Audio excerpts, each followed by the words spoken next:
also known as the Spring Festival, does not necessarily mean it's going to be a year of bumper spending by consumers. So we have to kind of go forward and see. So that work report is coming from Lichang tomorrow, and most economists expect, again, a repeat of the same target of around 5% GDP.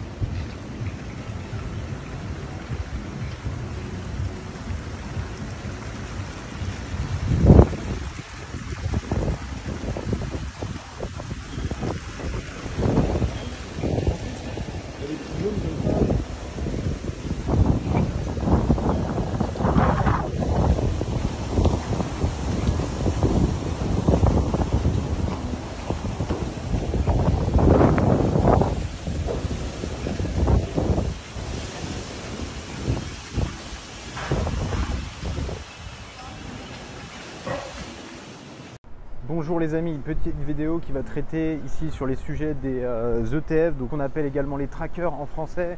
Une vidéo parce qu'en fait j'ai passé un peu de temps sur un rapport de recherche là que je partagerai. D'ailleurs je ferai une vidéo un peu plus longue qui rentrera un peu dans les détails de cette analyse. Et en fait, que dit ce rapport? En fait, il dit que en France, les Français sous-utilisent les ETF par rapport aux autres populations européennes, notamment les Allemands, qui eux ont commencé beaucoup plus tôt et qui avaient accès à ce type de produit beaucoup plus tôt que la population française, et que justement en fait il y avait un manque d'opportunités pour la population française qui sous-utilisait ces ETF par rapport bien entendu aux Américains, aux Australiens qui eux utilisent les ETF via des fonds de pension depuis maintenant plusieurs années, et c'était même on va dire intrinsèque par rapport à l'utilisation qu'ils faisaient, de par le fait que en fait aux États-Unis ou dans les populations anglo-saxonnes, ils n'ont pas de retraite, donc ils doivent capitaliser le plus tôt possible. Ce qui n'est pas forcément le cas en France, parce que en France il y a une retraite par participation qui est faite depuis voilà,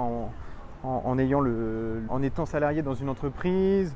Il y a des charges qui sont prélevées pour payer justement une retraite participative, donc c'est les actifs qui vont financer les passifs, ce qui n'est pas forcément le cas pour les populations on va dire anglo-saxonnes, mais si on reste dans l'Europe, donc dans le marché européen, on se rend compte que on a les Allemands en top position qui eux investissent des millions et des millions tous les ans dans des ETF. Donc les ETF c'est quoi? C'est un basket tout simplement, c'est un panier d'actions qui vont répliquer un indice. Donc ETS S&P 500 qui va répliquer l'indice S&P 500, ETF QQQ Nasdaq qui va répliquer l'indice Nasdaq, donc société technologique. Et du coup prochainement je vais faire un article, je vais faire une vidéo qui va rentrer dans le détail de ce rapport de recherche, parce que je suis rentré dedans, et en fait ce qu'on voit c'est quoi? C'est que non seulement les Français par rapport aux Allemands sous-utilisent les ETF, mais on voit que sur les dernières années on a de plus en plus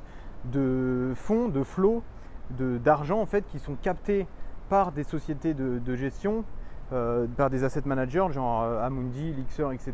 pour justement aller sur ces ETF. Donc ETF 440 pour les 40 plus grosses capitalisations françaises, etc. Et on voit que ce trend en fait évolue sur les dernières années, et sur les prochaines projections on voit que le montant en fait il est sur la hausse. Donc en fait si on investit aujourd'hui, il y a possiblement une opportunité d'avoir un upside sur bien entendu le très long terme. Je ferai une vidéo un peu d'analyse notamment sur ça, et bien entendu ce que je vais également faire c'est que là je m'engage dans cette vidéo.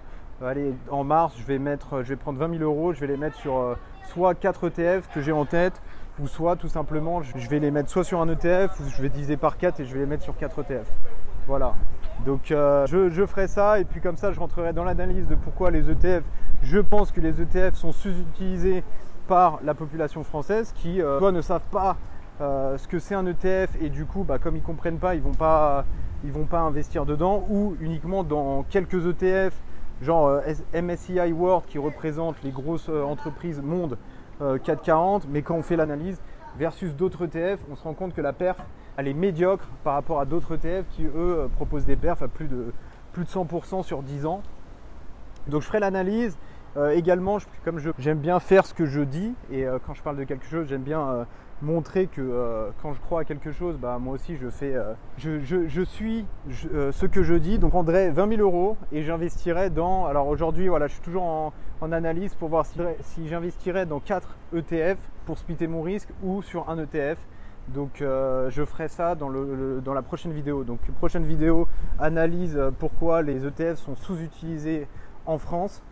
Et également après je ferai une autre vidéo où j'investirai en direct, je prendrai 20 000 euros, j'investirai directement dans 1 ou 4 ETF.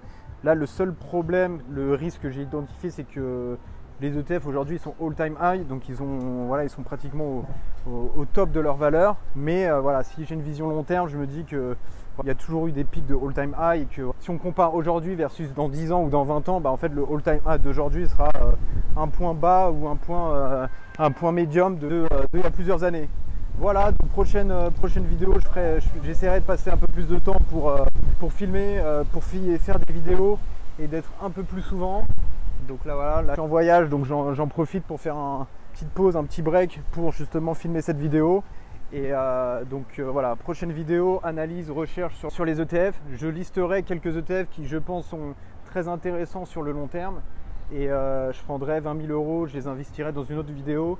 Je pense avant la fin du mois. Donc je prendrai encore une fois soit 4 ETF ou soit dans un ETF. Moi ça ne me dérangerait pas de mettre all-in sur un ETF, voilà, qui sont résilients sur le long terme, etc. Et voilà, donc n'hésitez pas également à suivre, liker la vidéo, à t'abonner, ça m'encouragera à continuer. J'ai eu beaucoup de commentaires très positifs, donc merci beaucoup à toutes les personnes qui mettent des commentaires, qui disent que les vidéos sont intéressantes, claires, qui expliquent des choses que d'autres chaînes n'expliquent pas. Merci beaucoup et puis abonne-toi, like la vidéo, on continuera à faire des vidéos, que ce soit sur l'immobilier, parce que je continue à faire de l'immobilier. Là je rénove des appartements, c'est toujours en cours. D'ailleurs il y aura d'autres vidéos sur l'avant-après de rénovation immobilière, donc ça c'est en cours. Et puis à côté bien sûr investissement, il faut être résilient, il faut être discipliné et faire ça sur le long terme. Je vais partager également d'où je suis, donc coin barbecue ici, piscine ici, ville en développement. On pense souvent à des grandes villes comme New York, San Francisco, Chicago, Tokyo, Hong Kong, Shenzhen, Shanghai, mais non, en Asie il y a d'autres villes qui sont en développement extrêmement rapide et dont on peut avoir des infrastructures d'extrême qualité. Donc là on est au 6e étage et pourtant on a l'impression d'être au rez-de-chaussée avec des jardins, mais non, on est au 6e étage. Voilà. Donc n'hésite pas à liker la vidéo, à t'abonner, et puis dans les prochains jours, il y aura des vidéos qui sortiront, donc analyse ETF, pourquoi les ETF sont sous-utilisés par la population française. Je rentrerai dans le détail du rapport de recherche que j'ai lu, il fait beaucoup de pages, j'ai passé beaucoup de temps à analyser tout ça. Et bien entendu, comme promis, je prendrai 20 000 euros que je mettrai directement sur 1 ou 4 ETF, j'ai déjà listé. Donc voilà, c'est pas du travail au hasard comme ça, il y a de l'analyse qui est faite derrière. Donc je ferai ça et je partagerai ça en direct avec vous tous ici. Donc, merci de liker, abonne-toi pour ne rien rater. Merci.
Oh,